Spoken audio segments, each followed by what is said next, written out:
question 4 on our periodic function activity should be very similar to question 2. We have a table of values. We're asked to find our key features. And so similar to that one, we want to start with either a min or a maximum value. I clearly see the maximum. It's at 10. Oops, it helps if my marker is going. So I found 2 maximum points.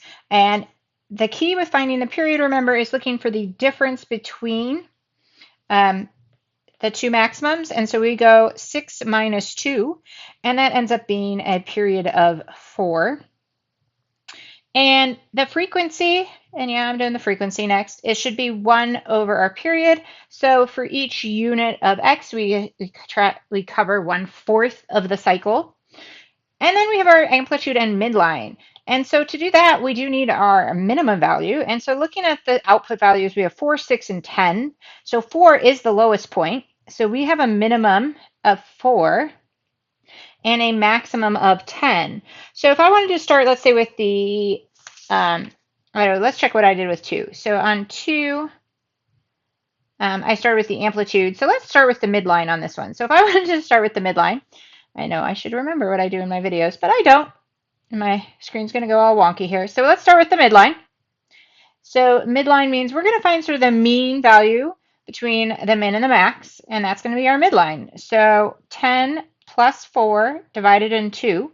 10 plus 4 is 14. Divided by 2 is 7. So we have a midline at y equals 7. Don't forget that y equals to make it a line. The amplitude then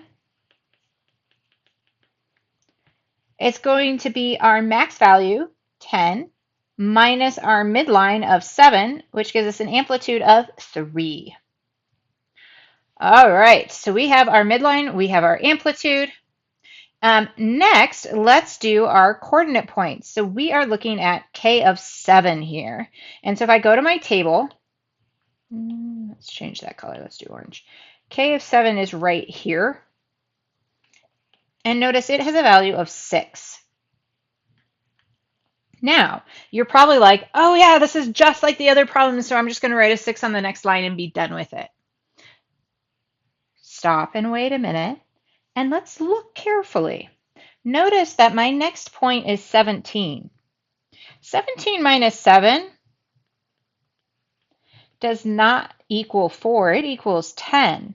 So that's more than 1 period away. In fact, it's more than 2 periods away, but it's not quite 3 periods away. So you might be going, well, how would I figure this out? Well, let's stop and do a little bit of some reasoning here of looking at our table.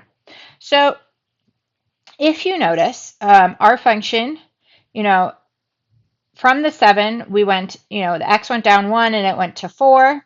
The other value at 6, and I'm just going to find another one where it goes down to 4 next, is right up here at 3, and that's 4 units away.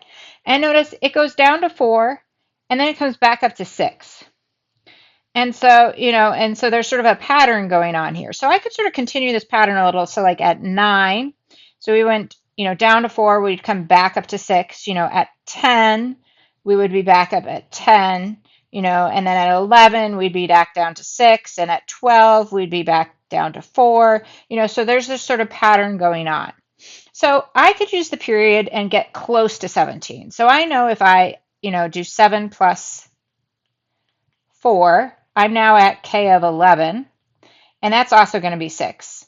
And if I add another 4 to that, I would be at k of 15, and that's going to be at 6 as well. Now, if I notice, to get to k of 15 to k of 17, I have a change in x of 2.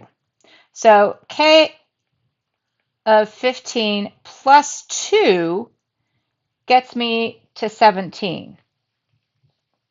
And so a question here would be, okay, well, what's 2 away from this point that I keep getting to?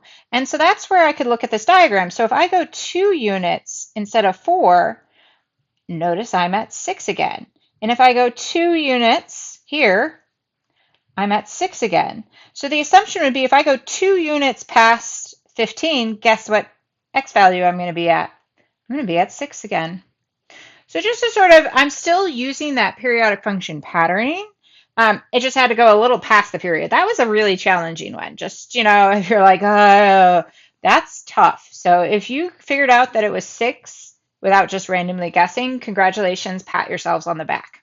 All right, last one. So now we have um, find 4 values where the output is 10. Okay, so let's just start with our table. And I've already highlighted so much of this table. I don't even know where I can highlight that I haven't. 10s are our maxes. So notice we already have 2 of the values. So we have one at 2 and one at 6. Note this is our max. And we even found the next one. Notice it's right down here at 10, 10. So I know I have one at 10, and that makes sense because if I add 4, I would get to the next one. And I could add 4 again, and I'd have another one at 14. But remember, just like adding, we could also subtract 4, and you'd have a solution at -2. So, -2, 2, 6, 10, 14, and you could keep going on and on. Hopefully by now you're feeling pretty confident about identifying some key features of our periodic functions. There's some additional practice in your CYU with this. And the next 2 problems are a little different. So stay tuned to the next video to learn more.